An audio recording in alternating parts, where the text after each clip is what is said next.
Shalom.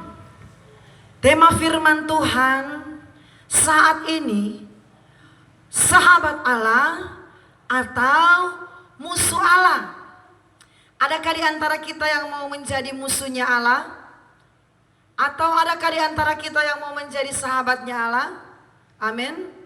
Kalau saya sendiri, saudaraku, saya rindu jadi sahabatnya Allah.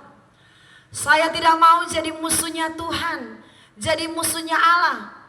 Berbahaya, saudaraku, kalau kita dikatakan musuhnya Tuhan. Amin. Musuhnya Tuhan berarti bertentangan dengan Tuhan. Musuhnya Tuhan berarti berlawanan dengan Tuhan. Tidak ada manusia yang akan menang kalau dia berlawanan dengan Tuhan. Amin. Tidak ada seorang manusia hebat manapun yang akan menang kalau musuhnya itu Tuhan. Saudara yang diberkati oleh Tuhan, Tuhan menginginkan kita menjadi sahabat-sahabatnya. Tuhan menginginkan kita menjadi orang-orang terdekatnya. Sahabat Allah berarti orang yang terdekat dengan Tuhan. Orang yang mengenal Tuhan secara pribadi. Lagu berkata, aku mengenalmu secara pribadi. Saudaraku, adakah di antara kita yang mau mengenal Tuhan lebih dalam? Adakah di antara kita yang mau benar-benar menjadi sahabat Tuhan? Mari saudaraku, kita akan melihat Alkitab. Bagaimana orang Kristen dikatakan menjadi musuhnya Allah atau bermusuhan dengan Tuhan. Di dalam Yakobus pasal yang keempat, ayatnya yang keempat. Hawa nafsu dan persahabatan dengan dunia. Ayat 4. Hai kamu orang-orang yang tidak setia, tidakkah kamu tahu bahwa persahabatan dengan dunia adalah permusuhan dengan Allah?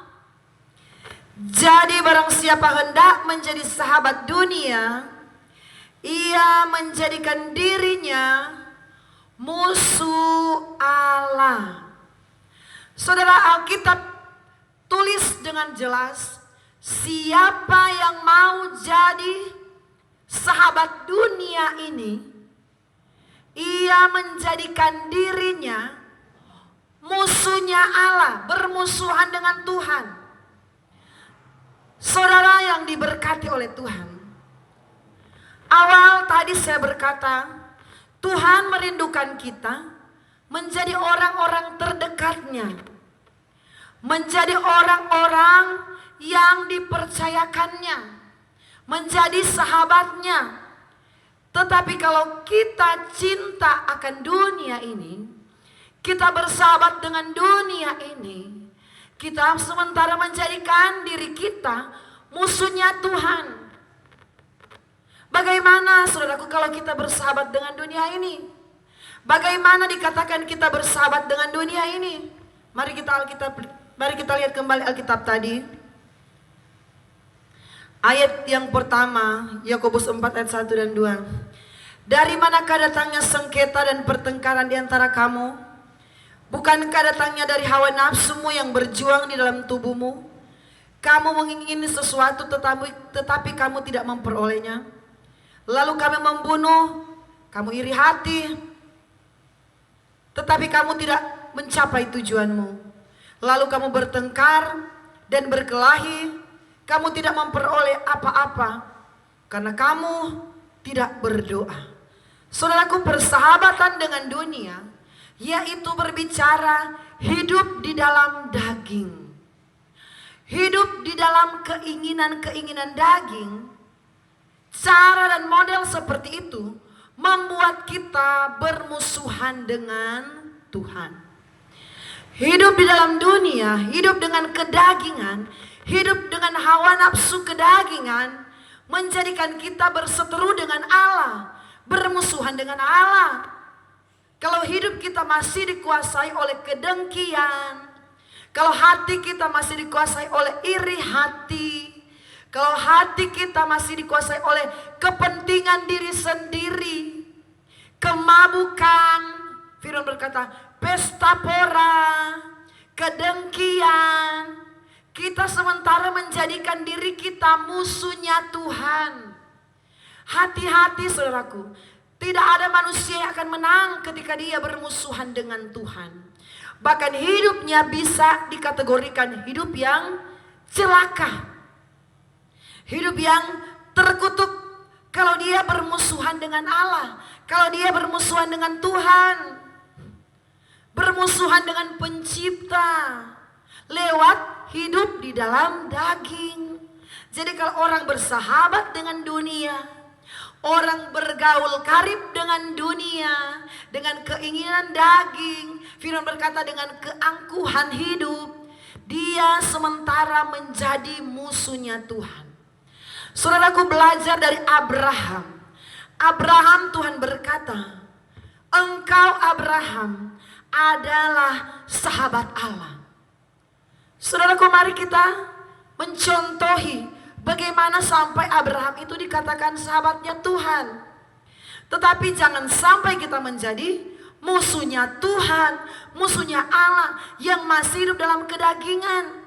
Sebab itu di hari-hari ini saudaraku, ketika saudara semua mendengarkan khotbah ini, dimanapun saudara berada, hiduplah seturut dengan kehendak Tuhan. Buang segala kedagingan yang masih menguasai hati. Buang rasa itu kemarahan. Buang itu iri hati, itu pergaulan dengan dunia, persahabatan dengan dunia. Karena itu kedagingan kita saudaraku. Buang itu kedengkian, itu kedagingan, hawa nafsu. Dan itu membuat saudaraku kita bermusuhan dengan Tuhan. Orang yang dikuasai dengan kemabukan, buang segala kemabukan. Kita sementara menjadikan hidup ini musuhnya Tuhan kalau kita masih hidup dalam kemabukan, dalam persinahan, dalam pesta pora. Saudara yang dikasihi oleh Tuhan, Tuhan mau menjadikan diri kita orang-orang terdekatnya, amin. Tuhan tidak mau kita menjadi jauh dari Dia, bahkan bukan hanya jauh, tetapi menjadi lawannya Tuhan. Musuhnya Tuhan berarti lawannya Tuhan. Tuhan yang sementara melawan orang-orang yang bersahabat dengan dunia. Jadi saudaraku, jangan kita bersahabat dengan dunia. Jangan tinggal lagi dalam kegelapan dosa. Jangan tinggal lagi dalam kedagingan, saudaraku. Keinginan-keinginan dunia, kepentingan diri sendiri. Banyak orang hidup dalam kepentingan diri sendiri. Banyak orang tidak melihat kepentingan orang lain. Saudaraku, ternyata ketika kita hidup untuk kepentingan diri sendiri, kita sementara menjadikan musuh Allah. Hidup kita sendiri yang bikin menjadi musuhnya Tuhan. Tetapi saudaraku, Tuhan ingin kita dekat dengan Dia, menjadi sahabat, orang yang mengerti isi hati Tuhan, orang yang mengerti isi hati Allah, ialah sahabat-sahabatnya. Tuhan mau kita mengerti isi hatinya, Tuhan mau kita menerima berkat-berkatnya, asalkan kita menjadi sahabatnya Allah dulu, saudaraku. Jangan sampai kita menjadi musuhnya Tuhan. Kita akan lihat Alkitab kita, Yakobus. Bagaimana Tuhan mengatakan bahwa Abraham adalah sahabat Allah di dalam Yakobus 2 ayat yang ke-23. Dengan jalan demikian genaplah nas yang mengatakan, lalu percayalah Abraham kepada Allah, maka Allah memperhitungkan hal itu kepadanya sebagai kebenaran. Karena itu Abraham disebut sahabat Allah. Jadi orang-orang yang percaya disebut sahabat Allah. Orang-orang yang beriman, orang-orang yang melakukan kehendak Tuhan. Kalau saudara naik sedikit di ayat yang ke-21 dan 22. Bukankah Abraham bapa kita dibenarkan karena perbuatan-perbuatannya ketika ia mempersembahkan Ishak anaknya di atas mezbah? Kamu lihat bahwa iman bekerja sama dengan perbuatan-perbuatan, dan oleh perbuatan-perbuatan itu iman menjadi sempurna.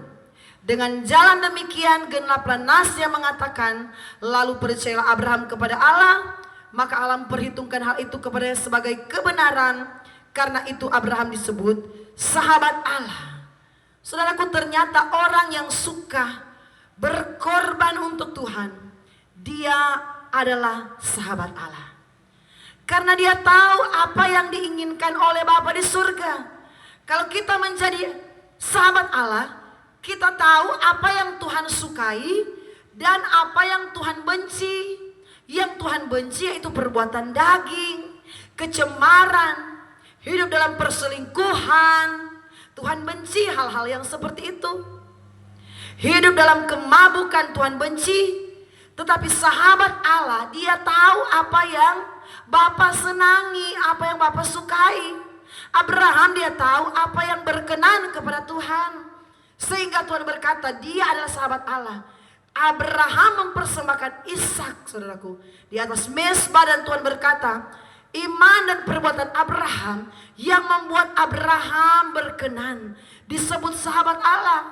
Orang percaya kalau mau lihat berkat Tuhan, jadilah seperti Abraham yang tidak tanggung-tanggung berkorban untuk Tuhan, yang tidak tanggung-tanggung memberikan yang terbaik bagi Tuhan. Lagu berkata seperti ini, segalanya yang kumiliki, semuanya daripadamu. Saudaraku, yang kita miliki itu berasal dari Tuhan. Apa yang ada pada kita itu milik Tuhan.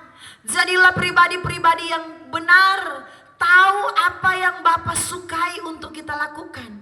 Meninggalkan dosa, meninggalkan persahabatan dengan dunia. Bahkan hidup suka memberi bagi pekerjaan Tuhan. Saudaraku, Tuhan berkata, apa yang ditabur orang, itu yang akan dituainya. Apa yang ditabur Abraham, itu juga yang dituai Abraham. Dia mempersembahkan Ishak.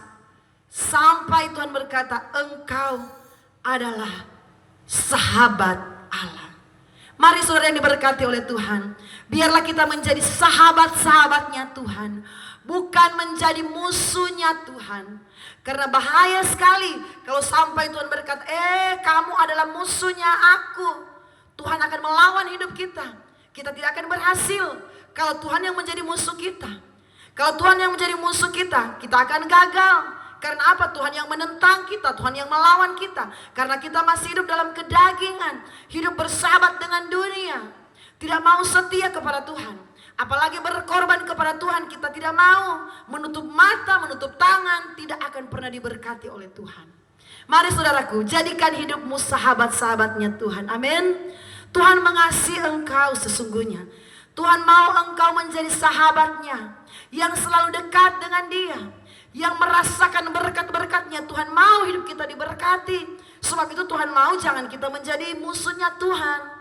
Tuhan mau kita menjadi sahabatnya, sahabatnya yang selalu mengalami keberkatan dari Tuhan, yang selalu mengalami pertolongan Tuhan. Puji nama Tuhan. Tuhan Yesus memberkati kita semua. Haleluya.